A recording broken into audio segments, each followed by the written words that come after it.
সকলে যত ধরনের ছাত্র সংগঠন আছে সবাই ভালো কাজ করুক, আমি এটা চাই। ডাকসু শুধুমাত্র একটি ছাত্র সংগঠন না, ডাকসু আপনার বিশ্ববিদ্যালয়ের যে আইন ৭৩ অধ্যাদেশ দ্বারা স্বীকৃত একটি প্রতিষ্ঠান এবং বিশ্ববিদ্যালয়ের স্বার্থে, বিশ্ববিদ্যালয়ের শিক্ষার্থীদের স্বার্থে ডাকসু থেকে শুরু করে প্রশাসন যে কোনো অ্যাকশন নেওয়ার আইনগত অধিকার ডাকসুর আছে। তো সেই জায়গা থেকে আমাদের দীর্ঘদিনের শিক্ষার্থীদের যে দাবি, শুধুমাত্র দাবি না, আপনারা শিক্ষার্থীদের মতামত নেন, তাদের কথা শুনেন। স্পেশালি ফিমেল স্টুডেন্টের কথা বলবো, শুধুমাত্র ফিমেল স্টুডেন্ট না, যারা আপনার পুরুষ শিক্ষার্থী আছে তারাও নানাভাবে হেনস্থা হয়রানির শিকার হয় এবং এখানে অনেক অপ্রীতিকর ঘটনা ঘটে, সেটা নানা শ্রেণী পেশার মানুষ দ্বারা। আমি একইভাবে সবাইকে শ্রেণী ওইভাবে আমি একদম একীভুক্ত করব না, কারণ এখানে নিম্ন শ্রেণীর বলে বা দিনে এনে দিনে খায় তার জন্য সে যে খারাপ কাজ করছে এমনটা বলবো না, কিন্তু অনেকভাবে দেখা যায় যে রিক্সাওয়ালা দ্বারা বা আপনার যে ভবঘুরে যারা আপনার বিভিন্নভাবে আপনার মাদক সেবন করে তাদের দ্বারা নানা প্রতিনিয়ত আপনার ফিমেল স্টুডেন্ট থেকে শুরু করে মেল স্টুডেন্ট সবাই কিন্তু আপনার এখানে হয়রানির শিকার হয়, হেনস্থার শিকার হয় এবং নানা ধরনের আপনার যে খারাপ অঙ্গভঙ্গি থেকে শুরু করে এরকম আপনার অপ্রীতিকর যে ঘটনাগুলো আছে সেগুলো ঘটে। ইভেন আপনার শুধুমাত্র যেই ঘটনার কথা বলছে সেই ঘটনার তিনি আপনার শিক্ষার্থী সংসদে দুজন নারী শিক্ষার্থী কিন্তু তারা যে হেনস্থার শিকার হয়েছেন বা হয়রানির শিকার হয়েছেন বা হ্যারাসমেন্টের শিকার হয়েছেন সেই ঘটনা তারা জানিয়েছেন।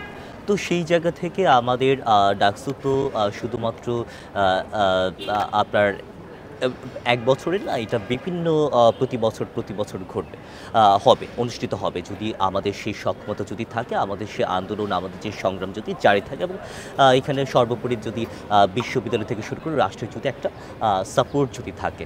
আর যদি নাও থাকে সেক্ষেত্রে শিক্ষার্থীরা হয়তো বা আদায় করে নেবে, অবশ্যই আদায় করে নেবে।